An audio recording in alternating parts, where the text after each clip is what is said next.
Welcome again for our seventh story of the holidays, where we head back to the big comfy couch to see what Lunette and Molly are doing and what lesson is learned.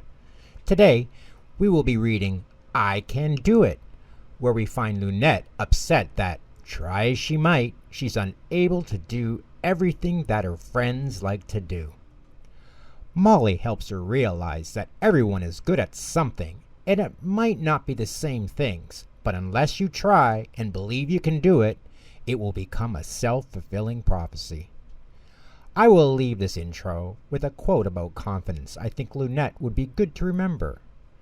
Whether you think you can or you think you can't, you are right. And as always, here we have only the finest quality children's stories read by the finest quality narrator. Just kidding, but the stories are fantastic and hopefully you will enjoy these renditions.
Molly, we're here! It's Treasure Island! Shouted Lunette happily.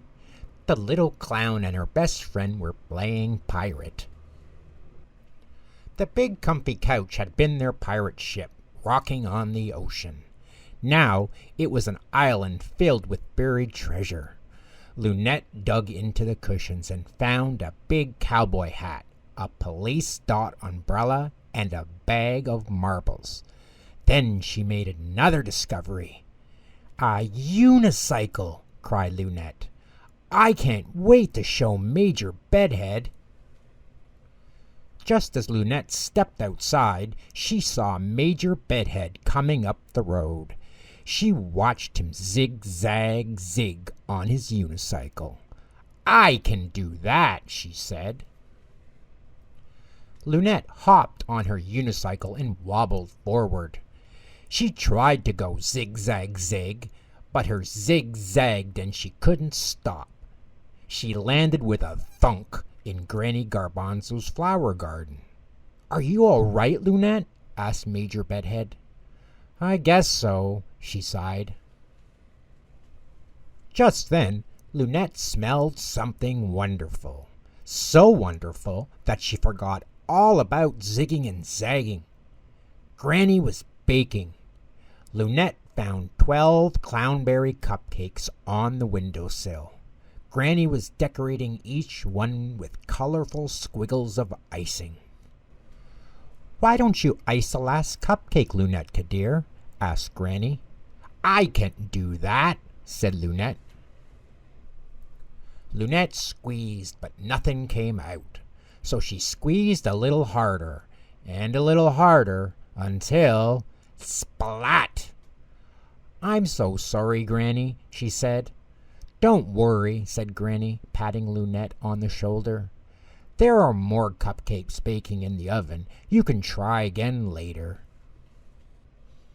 After everything was cleaned up, Lunette headed back to the big comfy couch. But something made her stop and smile. Snicklefritz was playing with a giant ball of yarn. I know I can do that, she exclaimed. The ball of yarn rolled this way and that. Before she knew what was happening, Lunette was totally twisted and tangled. It was hard to tell if she was playing with the yarn or if the yarn was playing with her. Snicklefritz thought it was very funny. Lunette did not. I can't do anything right, she groaned. Lunette slowly made her way home. She found Molly on the couch playing her fiddle. "Can I do that?" she wondered. The little clown picked up the fiddle and tried, but the sound was so squeaky that even the dust bunnies covered their ears. "I give up," cried Lunette. "I can't play the fiddle. I can't ride a unicycle. I can't ice a cupcake or even chase a ball of yarn. It's hopeless, Molly. I can't do anything." Molly did not agree. She knew her clown friend could do lots of things. She had one in mind right now. "Dancing?" asked Lunette. "Why, maybe you're right, Molly.